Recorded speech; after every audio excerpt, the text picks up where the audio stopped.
ये कहानी शुरू होती है एक पुराने समय से, जब घने जंगलों के बीच एक छोटा सा गांव बसा हुआ था। गांव का नाम था सुंदरपुर। चारों ओर हरे भरे पेड़ थे, कल कल बहती एक नदी थी और खेतों में मेहनत करते किसान। देखने में गांव बेहद शांत और सुखी लगता था, मगर उस गांव के ऊपर एक खौफनाक साया मंडराता रहता था। जंगल का शेर। वो शेर बहुत बड़ा और ताकतवर था।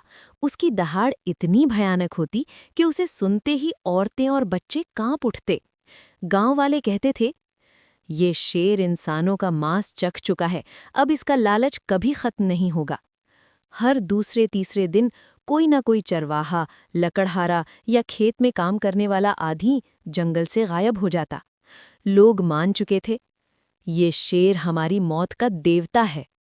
गांव में डर का माहौल था। सूरज ढलते ही लोग अपने घरों के दरवाजे बंद कर लेते। कोई जंगल की तरफ नहीं जाता, और अगर जाना भी पड़ता तो हमेशा झुंड में जाता। उसी गांव में एक लकड़हारा रहता था, राघव। दुबला पतला, साधारण कपड़े पहने, हाथ में कुल्हाड़ी लिए, वो रोज जंगल में लकड़ी काटने जाता। लेकिन राघव बाकी गांव वालों से अलग था। वो शेर से डरता तो था, मगर उसका मानना था, अगर डर से इंसान काम ही छोड़ दे तो जिंदगी कैसे चलेगी। उसकी पत्नी कई बार कहती, पत्नी डरते हुए, राघव पागल हो गए हो क्या? सब लोग जंगल छोड़ चुके हैं और तुम रोज वहां जाते हो, अगर शेर ने देख लिया तो?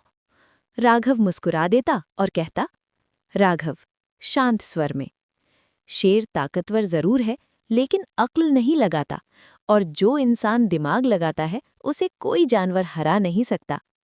धीरे धीरे हालात और बिगड़ गए। गांव के बुजुर्गों ने पंचायत बुलाई। सब बोले, अगर ऐसा ही चलता रहा तो पूरा गांव खाली हो जाएगा, हमें कोई रास्ता निकालना होगा। किसी ने कहा, चलो सब मिलकर शेर को मार डालते हैं। तुरंत किसी ने जवाब दिया, क्या तुमने उसकी शक्ल देखी है? वो अकेले ही 10 लोगों पर भारी पड़ता है। कुछ बोले, गांव छोड़कर कहीं और चले। बुजुर्ग बोले, ये जमीन हमारे पूर्वजों की है, इसे छोड़कर कहाँ जाएंगे? बहुत बहस हुई, मगर कोई नतीजा नहीं निकला। पंचायत के बाद राघव घर लौटते हुए सोचने लगा, क्या सचमुच डरकर भाग जाना ही समाधान है? अगर मैं दिमाग से काम लूं तो क्या इस शेर को हरा नहीं सकता? वो पूरी रात जागता रहा और एक योजना बनाता रहा। उसे पता था, ताकत से शेर को हराना नामुमकिन है, लेकिन उसकी मूर्खता ही उसकी सबसे बड़ी कमजोरी है। अगले दिन राघव जंगल में लकड़ी काट रहा था। अचानक झाड़ियों में खड़खड़ाहट हुई। सुनहरी आंखें चमकी और एक गड़गड़ाती आवाज आई। शेर दहाड़ते हुए, ओ लकड़हारे, ये जंगल मेरा है। यहाँ की लकड़ी, यहाँ का शिकार, सब मेरा है। तूने यहाँ आने की हिम्मत कैसे की? राघव का दिल जोर जोर से धड़क रहा था, लेकिन चेहरे पर डर नहीं था। राघव नम्रता से, महाराज, आप बिल्कुल सही कह रहे हैं, ये जंगल आपका है। मैं तो बस एक गरीब आदमी हूँ, रोजगार के लिए यहाँ आता हूँ। अगर आप चाहें तो मैं आपके लिए काम कर सकता हूँ। शेर हैरान होकर बोला, काम? कैसा काम?